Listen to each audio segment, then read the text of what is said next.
Hello, everyone. Good morning or good afternoon, depending on where you're joining us from. My name is Richard Freeland, and I'm a content writer at Fluke Reliability, home to eMaint and Proof Technic. We have a truly special webinar today. Our speaker is Curt Chamberlain, a performance consultant, and he's going to talk to us about upgrading your CMMS to an enterprise asset management mindset.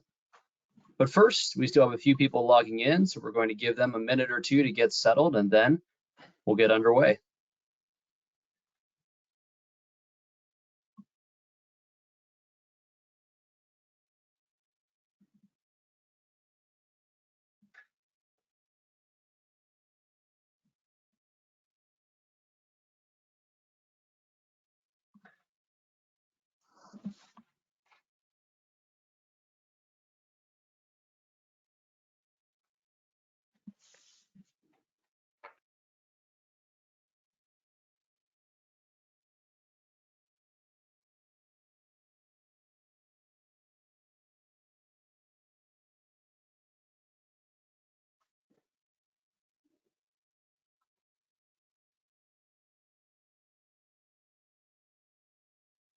Okay, I think we're ready to go. Thank you for joining us for today's webinar titled Take Aim, Upgrade Your CMMS to an Enterprise Asset Management Mindset. As I mentioned, our speaker today is Curt Chamberlain. Before I formally introduce him, I'll cover a few housekeeping topics. Today's webinar is being recorded, and we will share a link with you after the event. You'll also be able to find it on the Fluke Reliability YouTube channel if you'd like to revisit the content or share it with someone. As always, we invite you your comments and questions. There's a Q&A chat box on your screen.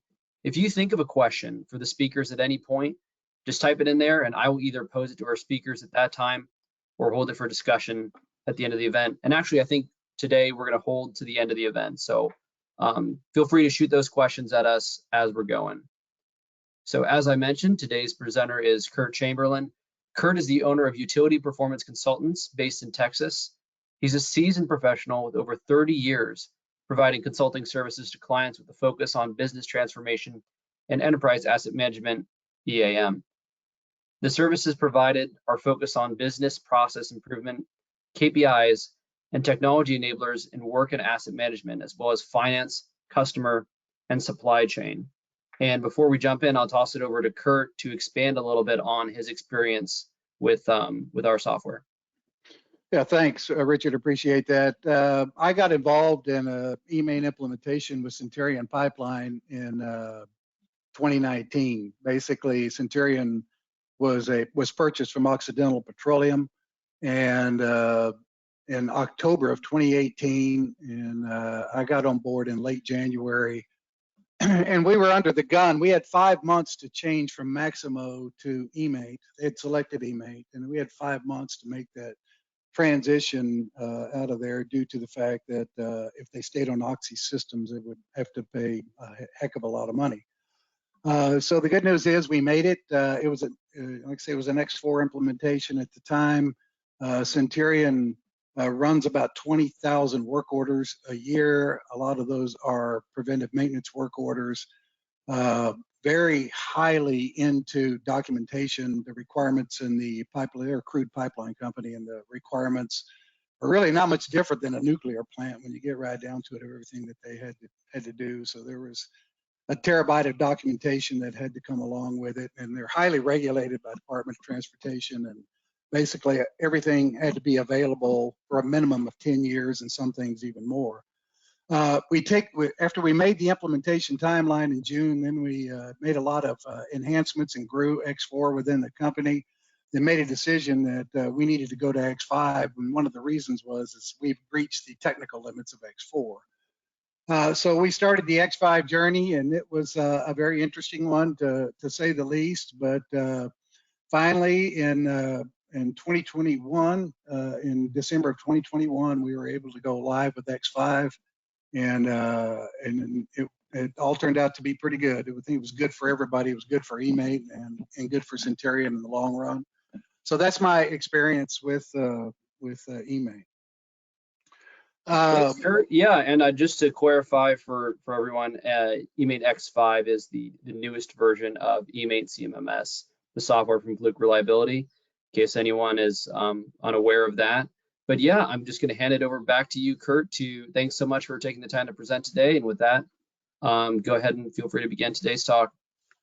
Okay, well, what we want to do is we have some poll questions here we want to ask. And the first one is, the people in the audience, how many of you happy where you are with your EAM CMMS journey? You consider yourself, you're happy where you're at, you don't see any plans to change, or you realize there's a lot more you can do, which would make you unhappy in that case. So I'm just curious, how many people are happy, or you're slightly unhappy because there's more you need to do within your CMMS system. So if y'all could do that poll, that would be appreciated. We'll sit here and wait a second to let people choose their option.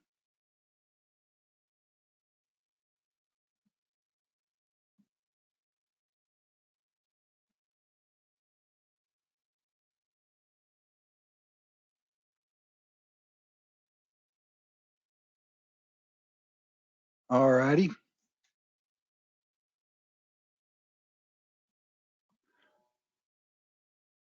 I'm unfortunately not be able to see the poll results right now, but I want to talk about the next one a little bit. For all the X4 users out there, we're curious how many are interested in looking at EAM X5, either this year or sometime next year, that you do feel like you need to go and change from X4 to X5.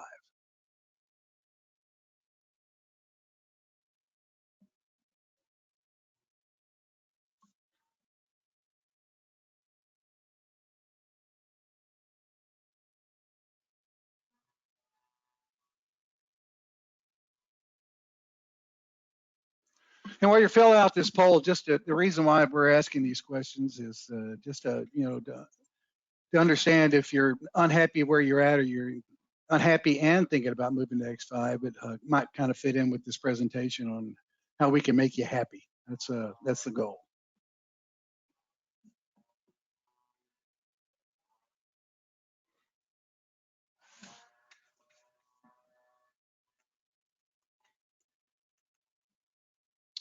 Okay, all right. So polls are closed.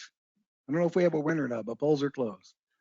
The bottom line is that AIM is part of the implementation methodology that eMate has for implementing these systems. And the bottom line is that in order to really be successful at these things, at implementing and getting to where you want to be, and I speak from this from 30 years of experience. A lot of the stuff that I have done has always started with sound business cases. What are we doing? Where we're going? And what's the plan to get there? And so, I think business cases are sometimes tough for people. So we're spending a little bit of time talking about that. Because sometimes, coming up with what the benefits are, and putting yourself out on the line that says, yes, I think these are achievable or difficult, and how to really get there, and how to make those benefits, make sure that they're believable and everybody else will believe them and understand them, it's been difficult. So I think we'll talk about that a little bit. Once you get a solid business case, you can get your executives on board. And once you get your executives on board, then hopefully you can, build a case for change, because as you know, cultural barriers are a tough situation. But building a solid business case from the get-go will kind of help you get through all the issues that you have with achieving what you need at the very end. And so, like I was saying earlier, there a lot of times you're exhausted. You're moving to eMate for the first time, and you did that project, and you felt like you had to carry a heavy load. There was a lot of people. People struggle with change, and it's a tough thing to do implementations, and especially for a client. Most of the work I've done has been from the consulting side, although you kind of meld in after a while, and a lot of times the clients can't tell the difference. But implementations are tough, and they can be very exhausting. A lot of people they do one, they say, I think we're good, but I don't want to go through that again. So that's an issue for some. I think in a lot of them, lack of proper funding. I think that you funded some of it, but things that you didn't get to, such as maybe some great reporting and that kind of thing that with a little bit of planning in front, you could have got it properly funded and saw your way through a little bit better. So we'll talk about that. And, you know, getting a corporate supported vision. You know, you may have executives that don't, that just think that what you do in a maintenance organization is just make sure things stay running. But they don't realize the money that can be made and the value that's out there by being best in class in maintenance or doing some of the things you need to do, how beneficial that can be. And so I think that developing that vision and making them understand it, I think is a very important scenario. And again, you have the whole cultural barrier scenario, right? Where change is hard. People don't want to change, right? I mean, it's in our human nature for most people. But what I've noticed in my experience in the last 30 years is that you can have people that don't want to change, but once they start changing, and you get corporations that make a lot of changes where they're always doing continuous improvement, you get more concerned about when you're not changing than when you're changing. Now, getting there is not an easy task, but it's something that I've noticed in my 30 years of doing this, that once you start changing and get that continuous improvement mindset, it can be contagious, right? So, yeah, tribal knowledge and islands of data. I spent a lot of time in the utility industry in dealing with linear assets. And if anybody on this call has linear assets, you probably have a GIS group, right? And there's always that discussion of asset management data, what they have, what you have, but there's always islands of data out there to be dealt with. So we're going to talk about some of these roadblocks, how to get around them, and it may be easier than you think. You know, AIM, you see it there, that little yellow arrow at the very bottom of the thing. That's what we're trying to do. Kind of before we get started, this represents an implementation methodology, a Fluke's implementation methodology. And you know, in a lot of cases, some people maybe don't go to the trouble of doing real strategic planning and taking a look at where you want to go, make sure it gets funded, make sure people buy in. But reality, that needs to happen before you get started with step one. And so we believe it's honestly very important, and it's something that if you do it and do it properly, it just makes the rest of this, all those other chevrons, an easier way to get done, basically, and to be more successful. So, you know, create the vision sounds like, well, you know, you're talking about something holistic about everything. You know, maybe you've done a pretty good job of a lot of your CMMS stuff today, but maybe there's targets of things that you need to hit. Maybe your vision is not necessarily, I want to be totally, you know, reliability-based maintenance. Yeah, that's definitely a big vision, and it is a good vision. But we talk about business cases for do things. We don't necessarily have to look at it so holistically. You know, maybe there's pieces of your vision that are different. Maybe part of your vision is, we struggle with inventory and purchasing. They're two separate groups. They're on different systems. You know, how do we actually improve that? We find we have a lot of maintenance issues around the fact we don't have parts on time, and that kind of thing. Well, that in itself is something that you may want to tackle as a vision, right? So when the word vision is always, you know, seems to be very holistic, but it doesn't have to be. It could be things that are more specific that you want to look at. Quite frankly, right? And so you can articulate that. You know, the issue is that we're struggling with inventory and getting parts out on time, and our downtime's bad.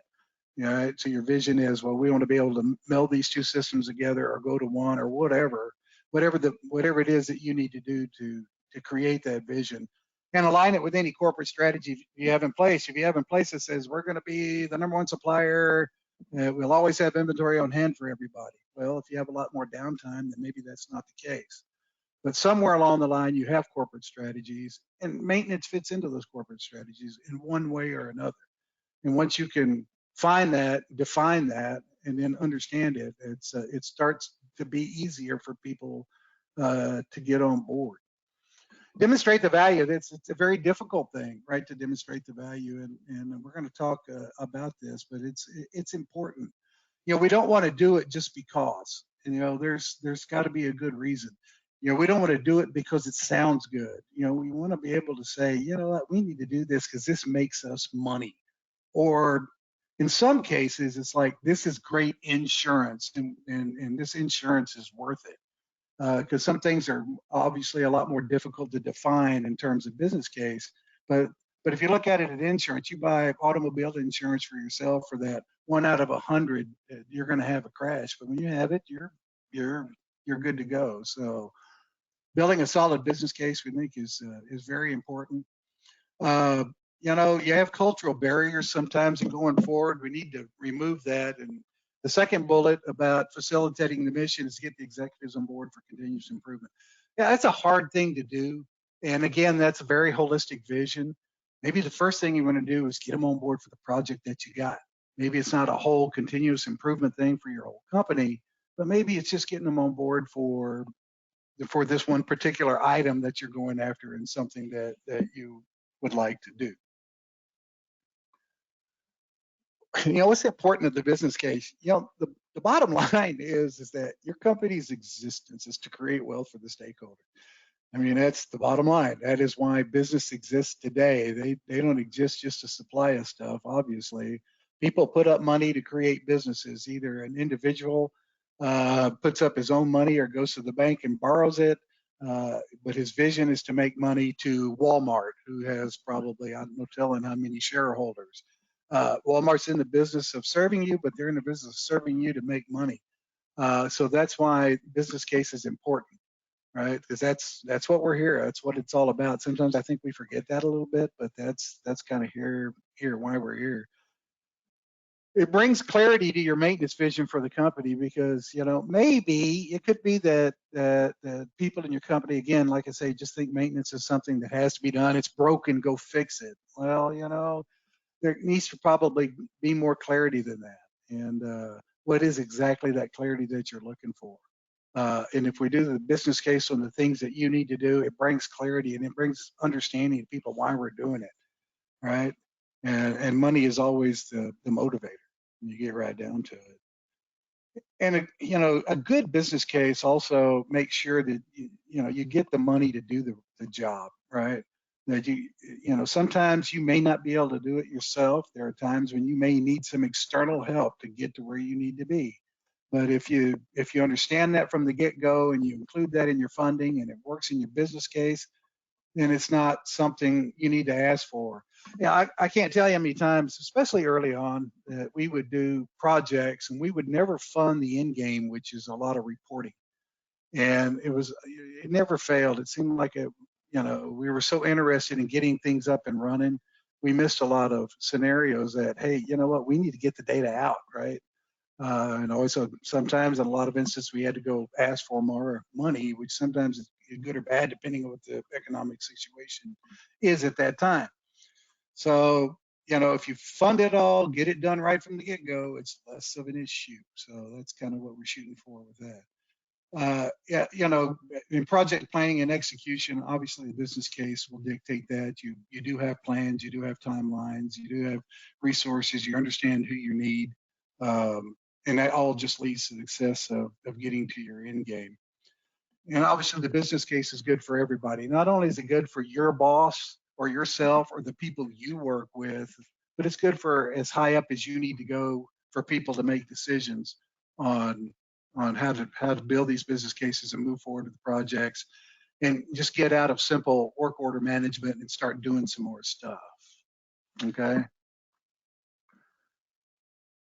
So the key concepts about business cases is that a lot of people, you know, you may or may not be aware of this, but it's no different than if you're in a maintenance organization where you build your own stuff, right? It's a capital asset, and everything associated with that is capitalized, written off of the life of the asset. You know, typically in projects involving IT and business process stuff, you know, it's typically a 7-year life on things. So, you know, the odds are that a lot of the projects that you do, this stuff is capital. It's not bottom line. So it's very important to understand that, because it's easier to get funding over something that you write off for 7 years typically than something that's going to hit the bottom line immediately. So a lot of this stuff is capitalized when you get right down to it. And then, you know, sometimes you need to step away from maintenance a little bit and put on a CFO hat to an extent. I mean, we don't want to turn good maintenance people into accountants, but it's good to understand how your company measures capital investment.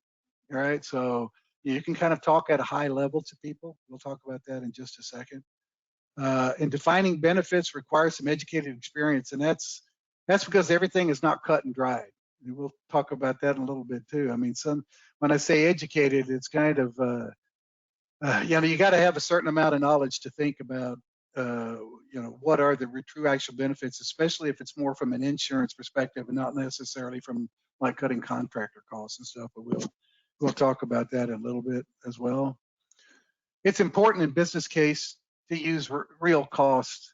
You know, it's kind of like, you know, if you go for it cheap, you kind of get what you pay for sometimes. You might be successful, but certainly you'll have a lot more pressure on you to get it done right. And I think a lot of people think, well, I can name that tune in 5 seconds. Well, I think I can name it in 3. 3's probably better. If you have a solid business case, you'll have solid and real costs. And I think if you're looking to go cheap on trying to enhance the business case, that's an issue. It's a red flag. It's something you need to think about. And we'll talk about that also here in a little bit. I'm a big believer in never overpromise and underdeliver. I like the other way around where we underdeliver. I mean, underpromise and overdeliver. That's always not necessarily a good way to be, but it's certainly the expectation in case something goes awry that you didn't plan for. If you know, you always have that backdrop. Yeah, I'll give you an example. I was working with a very, very large utility that needed to spend $400 million on changing out their EAM system. I mean, they had over 12,000 users. It was big and gaudy.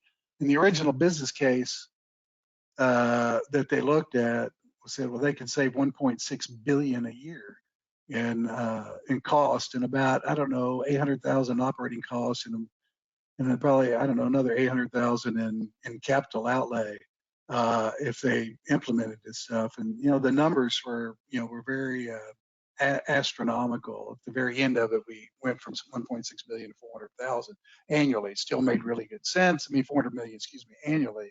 Still made very good sense, but we certainly want to make sure that we did not have an expectation that was that high, even though it was potentially achievable.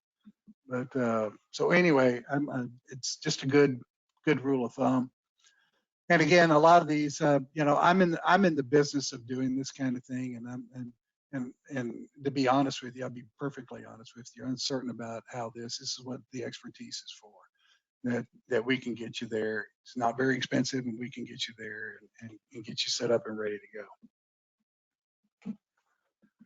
So again, you know, capital assets can have a positive impact on operational expenses. In other words, you know, if you're the maintenance manager and you're responsible for implementing these systems and you need people off your maintenance team to go out and help with these projects, if it's a 2-month, 3-month, 6-month deal, whatever, and it's deemed to be a capital asset, you know, you can actually capitalize the salaries of the team members on there, which actually has a positive effect on net income for the year. It actually makes you look like you're way under budget, where they spread that all cost out over 3 to 5 to 7 years, whatever your company wants to do. Consulting expenses, it's a good one. I should put contractor in there because it could be consultants are contractors. As maintenance people, you're all understand what contractors are, but any kind of contracting expenses, if you're building your own asset and you have a bunch of contractors doing it, you capitalize that just as well. So there are some positive aspects that the cost is not necessarily burdened in the year that it happens. And you spread it out over 7 years, it's very beneficial for the business case as well.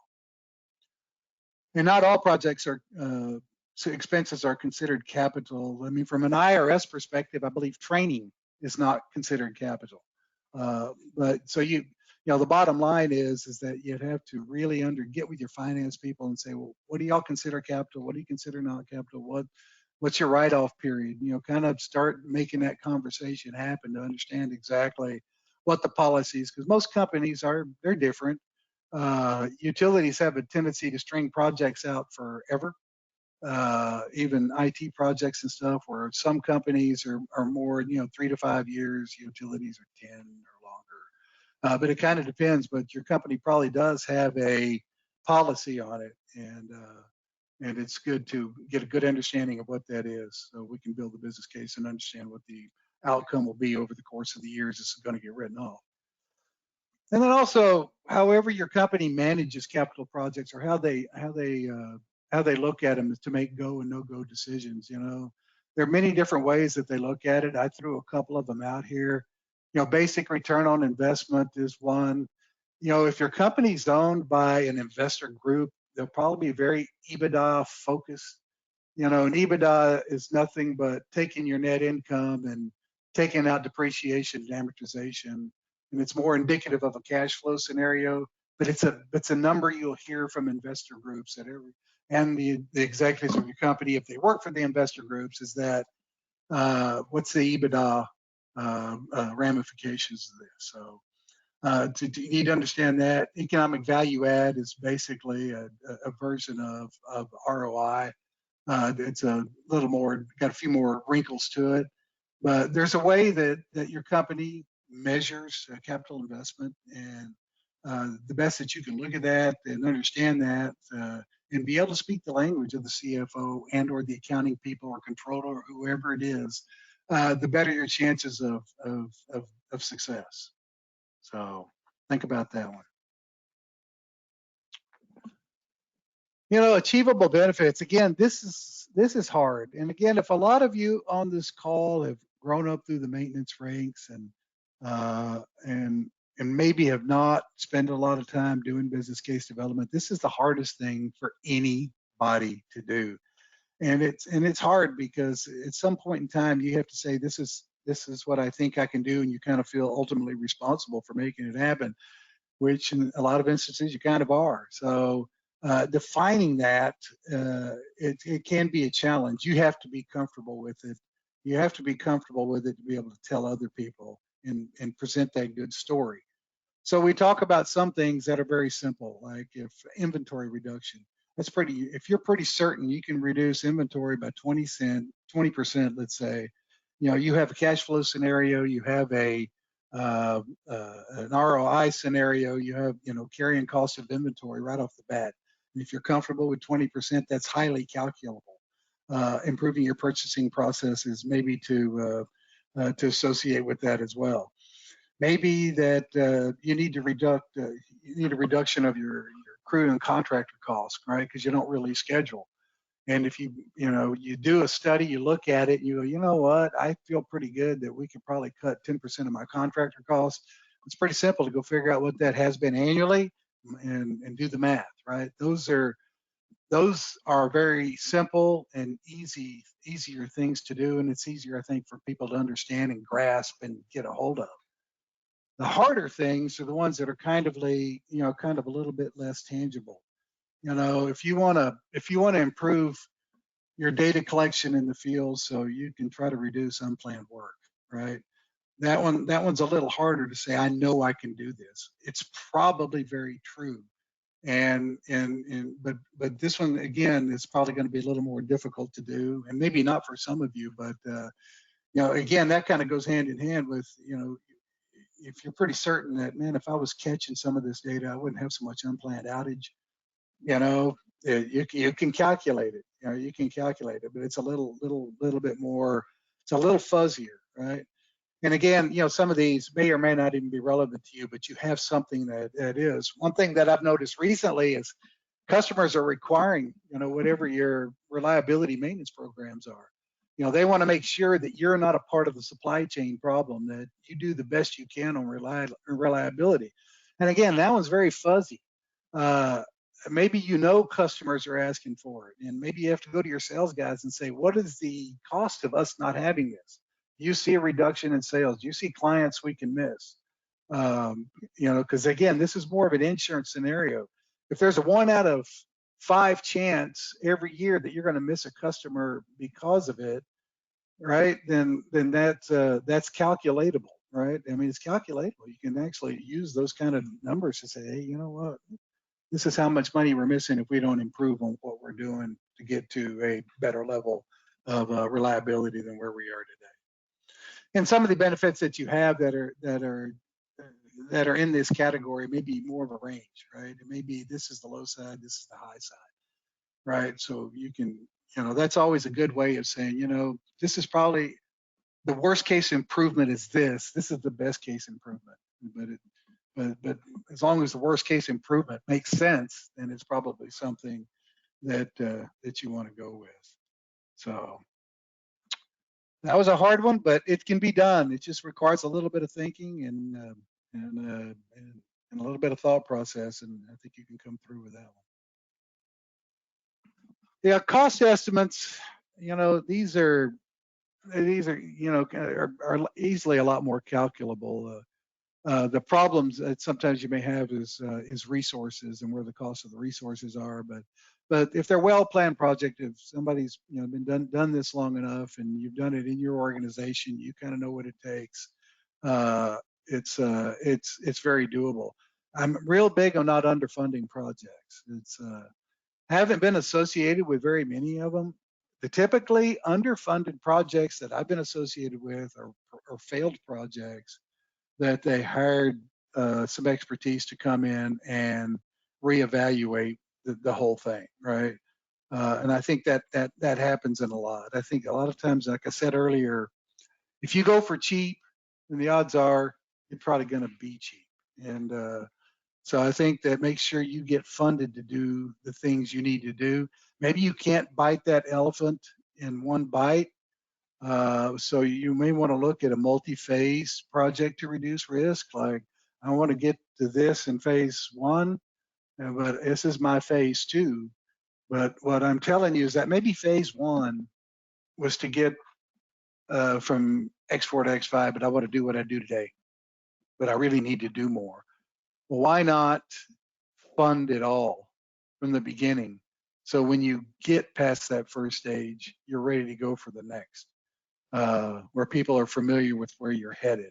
So sometimes you can multi-phase things to reduce the risk, to spread things out over a little bit of time if you need to do that in order to be successful at your project. So it's always good to look at exactly your scope of the project and kind of see if you need to do things in multi-phases.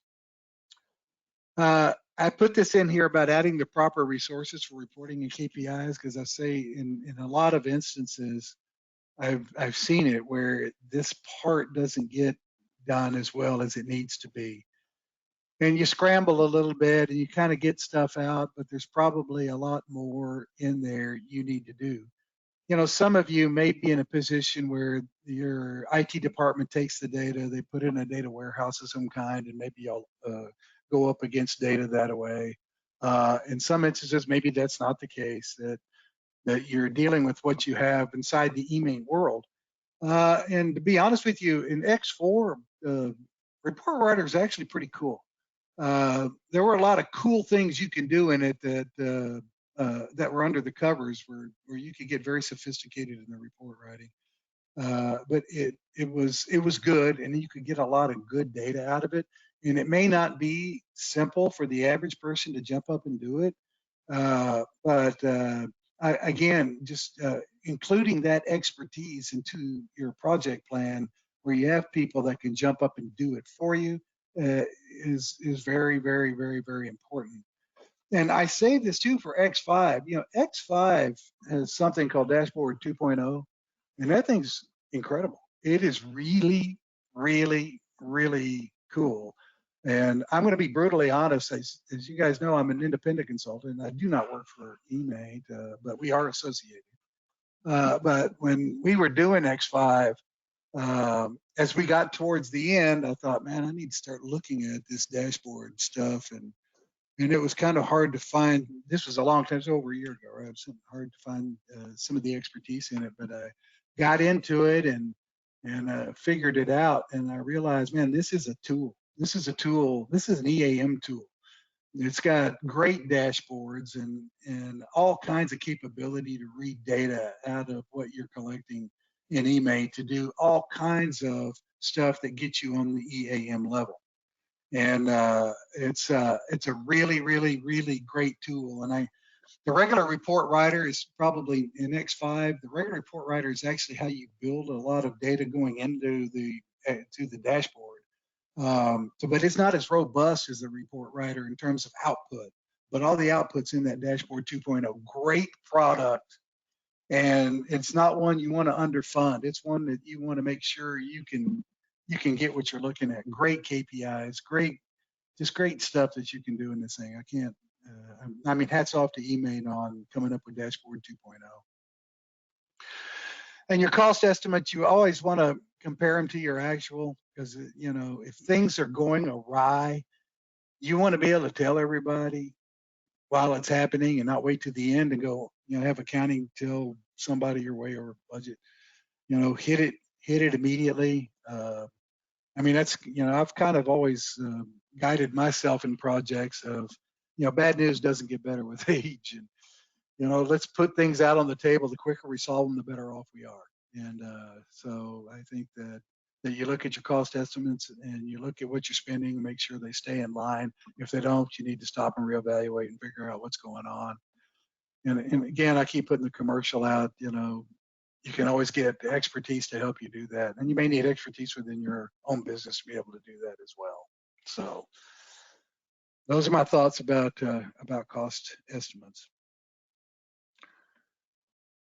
So, the business case, the bottom line is just kind of, wrapping it up a little bit. It is the platform for aligning with executives. If you can actually show people this is why we do it, this is where it makes us money, or this is where it provides us with great insurance, and you have a good story to tell, people will get on board. And executives, and we'll talk about executives getting on board in a second, because I think that's true. And executives in your company could be your manager, your director, and it could go higher up to a VP or the president of operations. Some structures are, we'd be very dependent, but usually when your boss gets on board with something, everybody else seems to want to follow through. So, this is the great platform for everybody to go, wow, this makes sense, let's do it. Okay. And it's a great platform for aligning middle management too, because if you do number one, number two will come right along typically. People have a tendency to say, man, my boss wants me to do this. I think I better jump on board and do this. So, and it is, these kinds of things are how you're going to go from just, getting regular work orders out, corrective work orders, and some preventive maintenance work orders to start going down that EAM path, to start doing data analytics, which, and that's really what we're here for. Doing analytics to be able to be better, and to be able to do that, to do analytics, we need to get to that next step. And if we start defining this and get people on board with doing that, then we're getting there. And again, executive acceptance is always important. I think you always want to meet with them and tell them why. Talk to them, let them challenge your business case. You want them to do that. You want them to look at you and go, I'm not so certain I believe. You do, because once you convince them, then you're good to go. And if you can't convince them, it ain't gonna happen. So no harm, no foul. But I think a lot of people maybe don't feel good about doing that, but I think that it's an important step. And again, this may be just your boss. I don't know. And I'm always straight with everybody. I think being straight is the right thing. We talked about this a second ago, the business cases, maybe in worst, best case scenarios. But if it can win on the worst, then you should be starting down the road to success. Executives have a role in success, right? I can tell you this, and I won't tell you what year it was because I'm an old man. But we way back yonder, this is before I was doing EAM stuff, which is 30 years ago. So this is before that. I was at a company and we needed to change manufacturing systems out and go to something much better. And there was a lot of rumbling in the company. And the company was about 300 people, and they were a subsidiary of a Fortune 500 company. And we went to the president of the company and said, you know what, we need people to get on board with this because they're going to fight us all the way. And he said, all right.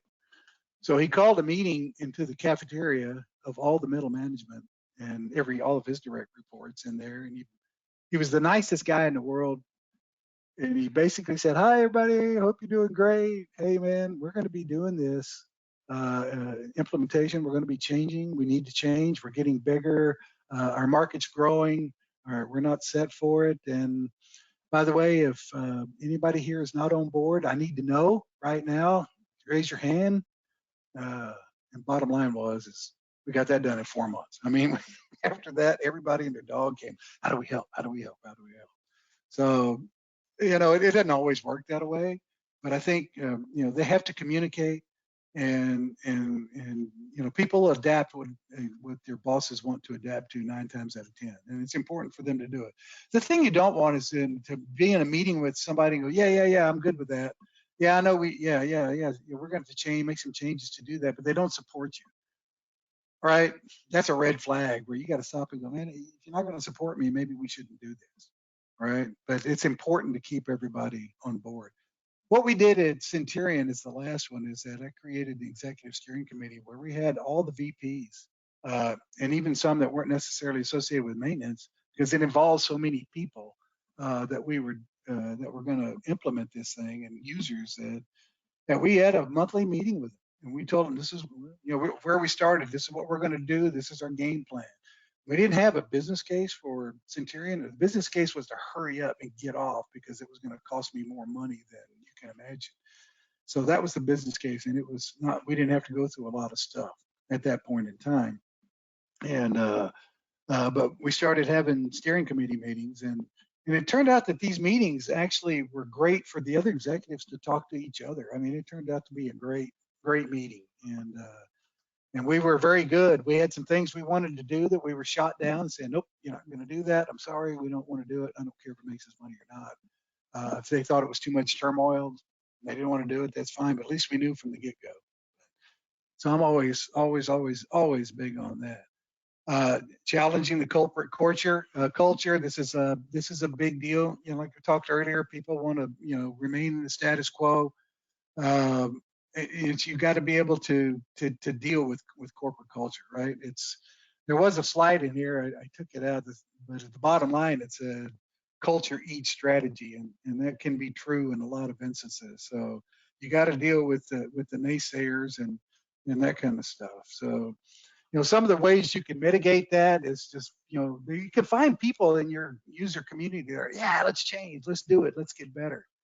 You always want to have those guys on board with them. Let them know what's going on if they're not on your team, and preferably not in a lot of instances. You want them out there so they can be cheerleading your process as you go along, your implementation, right? Naysayers can also turn out to be your best allies. Joe over there don't want to do that. I don't know why we're doing this. It doesn't make any sense. I think it's working pretty good today. Put them on your team. Give them ownership. And if you can turn that scenario where Joe was naysayer, but now he's an owner and he's a big believer in what you're doing, some of the best allies you can have. And then other people will listen. Well, hey, I didn't used to like it. Now he does. It's always a good thing to do if you're able to do that, right? And then the last one is, there's a lot of people whose self-esteem is based on this is my data, this is the way I do it, you can't have it. Right? A lot of people, to be reality in the corporate workplace, it's kind of like this is mine and this is my self-worth. And you got to deal with that stuff, right? I found that a lot dealing with, and this is not, if there's any GIS people out here, I'm not picking on you in particular, but I dealt with that a lot with GIS because they came up from the ground floor doing something a little different, but in reality, it was asset management data. And so it was important for them to, sometimes you got to let go of some of that stuff, right? That you're holding that, but your system's not enterprise. Nobody can see it, so we got to, kind of work through that. And it's a lot of times it may require management getting involved with it, but CMMS data is enterprise data, right? It needs to be open to everybody who needs it to be able to make good decisions. That's the bottom line. A lot of people, that hasn't really happened, but in reality now in today's world, it is something that needs to happen. If you're not doing that today, you may really want to consider how can we make that happen in the future. And some other things you could do for is bonuses. We had I was at a utility where we wanted to get done fairly quickly, and they used monetary incentives for KPI goals. Actually, Centurion did some of this as well.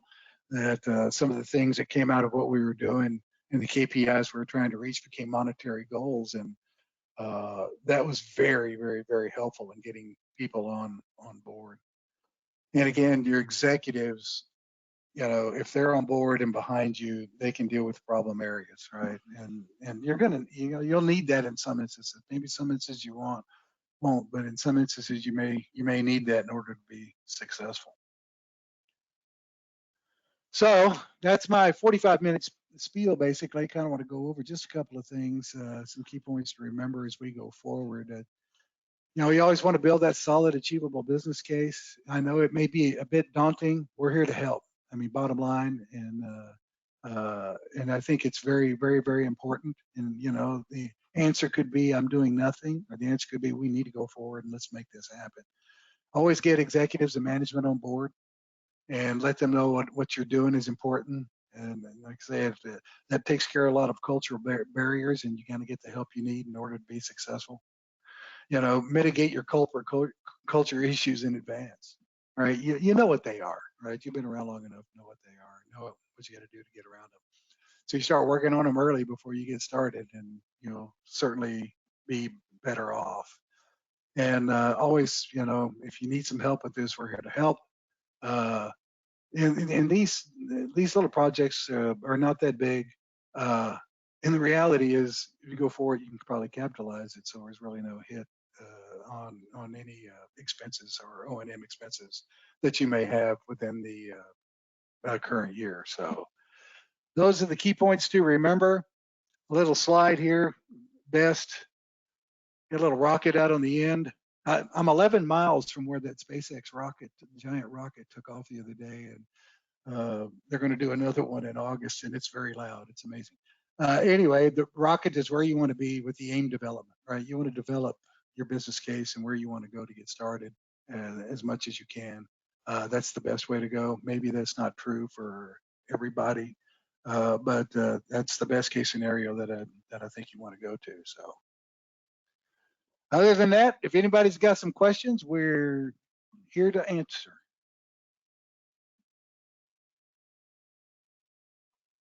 That was great. Thank you so much for the presentation. And as a reminder to everyone, today's webinar was recorded and will be posted on the Fluke Reliability YouTube channel. We're also going to send out a link to everyone who attended. And we do have a couple of questions that have been submitted. If you have a question that you have not yet submitted, please enter it in that Q&A chat box, and we will get through as many questions as time allows here, going up to the top of the hour. And a few people have asked if the deck will be available after the presentation. Yes, we will share the deck as well as a recording of today's sessions. So feel free to shoot those questions there in the Q&A portion of the thing. And then let's see, we can just jump into the first one. How long of an engagement to build the business case, or how long, let's see, how long of an engagement is it to build the business case and plan the engagement? Well, that's a good question, and you know, it kind of depends on the on how big a scope you have, how big an organization that you have. So it typically, you know, in 2 weeks you can get a lot done. 6 weeks if you're a little more sophisticated. So typically, you know, in 2 to 6 weeks, you know, you can hammer out a real good plan to going forward. Like I say, if you're going to the smaller side, you know, 2 weeks probably is very doable. Bigger is probably 6 weeks. So somewhere in between a month is probably typical. If you're Walmart, it may be 2 years, but if you're not Walmart. You're not all Walmart. And what about the typical cost of an engagement?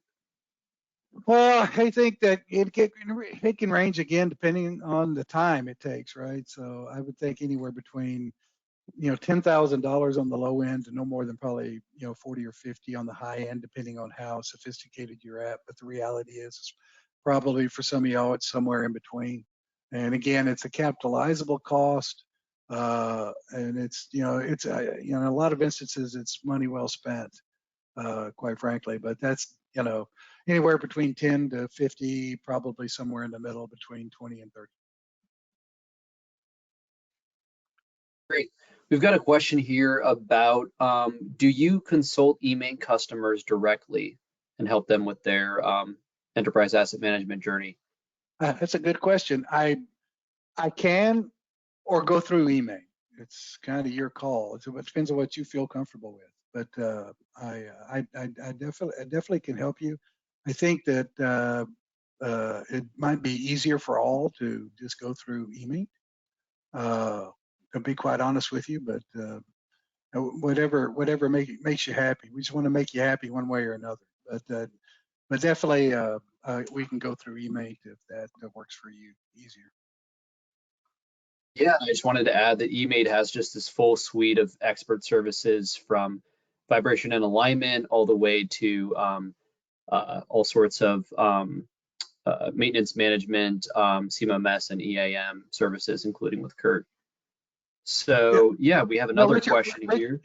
Yeah, hang on, Richard. That's a good point. I'm glad you bring that up. Like going through eMaint, maybe it's something that now you want to get more Fluke devices out there and you want to do more condition-based maintenance and that kind of thing, right? This is kind of what you're looking to do. So, you definitely want to have them involved in all that, all the way from the get-go. So, can we do it without it? Yeah. Can we do it with it? Yeah, it might be just a tad bit easier. Just something to think about.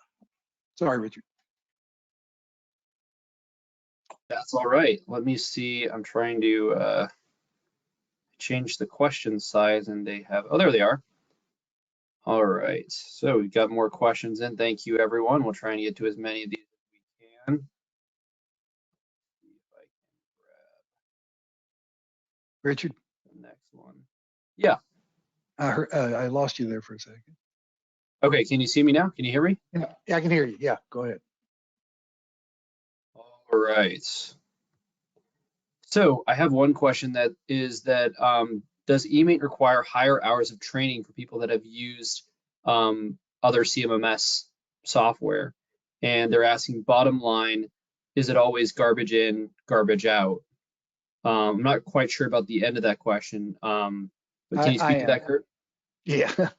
I don't think so. I mean, I'm not sure what you've used in the past, but I found eMaint to be the easiest piece of software I've ever dealt with. I'd be honest with you, right? And I've done the rigid SAP stuff. Maximo was fairly unrigid, but it required a lot more technical expertise. But in terms of actually just using the product, I mean, it's I find it to be pretty simple. It's as long as you're hip with the process that you know what preventive maintenance orders are, you know what corrective work orders are, and all these kind of things. I mean, you'll find going from any third party to eMaint easy. Centurion was a great example. They'd been on Maximo for 10 years, and it was actually a lot easier for them to go to eMaint. And what we found with eMaint too, it's easy to customize screens and stuff. I mean, you don't have to have a lot of technical expertise to do it. Trust me.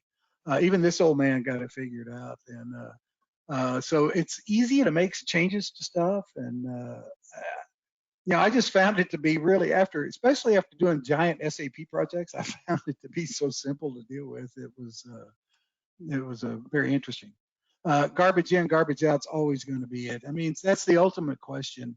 You want to fix your data in your old system before you move it? I assume this is why you're asking the question. Or do you want to move it and then fix it? And that's a good question. My thought process is you fix it before you move it, because it's just better to convert the data the way you want to see it. And you're not maybe creating a bunch of fields and you'll find, especially X5, it's very integrated. The database is very integrated. So, I mean, X4 was pretty integrated. X5 is even more so. My suggestion is to get that project going, get your data in. If you're in X4 or you're in Maximo or anybody else, get it fixed up as best as you can do before you convert. If I answered your question, hopefully I did.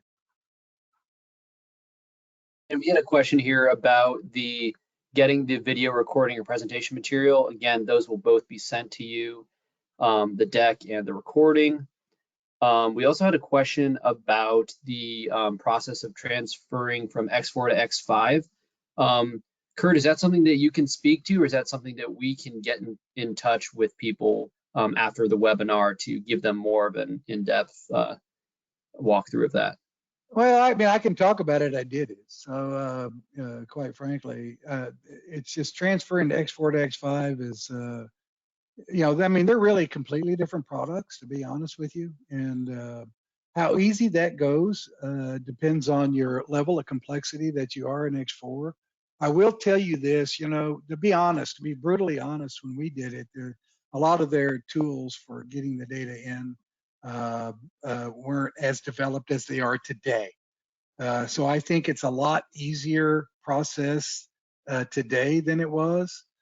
I believe you treat it as a new implementation. That's what I just think you need to look at it as, it's not like getting a new app on your phone and said, I was upgraded during the night.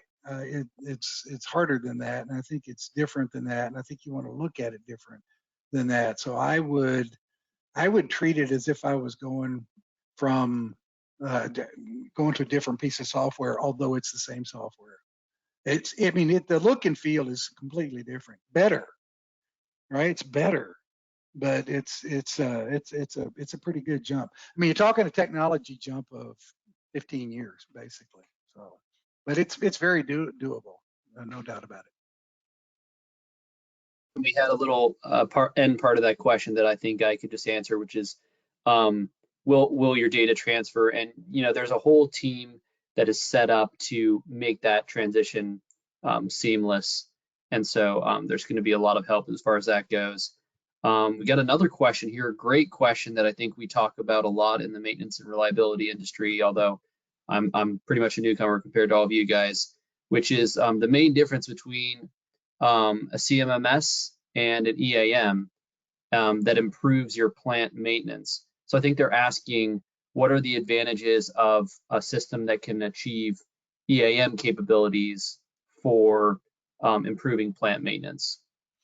Well, I mean, it's all about, EAM just stands for Enterprise Asset Management, and the bottom line is that it's all about saving money. I mean, it's all about being proactive and saving money, and that doesn't mean just the cost of buying an asset or whatever, although that's a part of it, but it's the cost of reducing downtime. It's being optimal in what you do. And that's, I think that in a lot of instances, we don't actually get all the way there, and we probably need to, or maybe pieces of that are be very important for me to do, but we can't necessarily get there. But when I just think of CMMS, when it first came out, CMMS, computerized maintenance management system, the majority of it was about just work order, right? But when you talk about asset management and enterprise asset management, now you're talking about, well, it's more than just doing work orders. I understand what Joe did and looking at the history. What do you do with the history of the work orders, right? How do you make that fix or buy decision? That is managing the asset. That is really looking at it and saying, you know what, I spent $100,000 on a $300,000 asset, and I spent another $100,000, and I need to just buy a new one or whatever, right? Or enterprise asset, your crew scheduling, people scheduling. Maybe you don't do any kind of scheduling or any long-term planning and that kind of thing. And it's important that you do that. That maybe it is and maybe it isn't, but that's enterprise asset management. It's going beyond just creating work orders and looking at the history of stuff. It's actually being proactive to manage your crews to get the optimum money out of what you do, and make cost as low as possible. Then purchasing can be thrown in there too. How do we make sure we do purchasing as efficient as possible, and that we just do the best that we can that saves the most money for our company. Well, Curt, thank you so much for sharing your insight and expertise. Do you have any comments you'd like to make in closing? I do not. Thank you, guys. I really appreciate it. Reach out to these guys if you want to talk some more. I love to talk, as you can probably tell. We'd love to help you if you need some help. Thanks for attending. I appreciate it. Yeah, thank you to everyone who joined us today. There's going to be a brief survey that's going to pop up, 6 quick questions. If you'd be just so kind as to take the time to respond, it does help us to improve these webinars. And if you have any additional questions, I think you guys had some great questions. We didn't get a chance to answer every last one. So if you have any questions or you'd like to connect directly with our team, you can either reach out to us directly or via the website or LinkedIn. And so thank you so much for your time and have a wonderful rest of your day.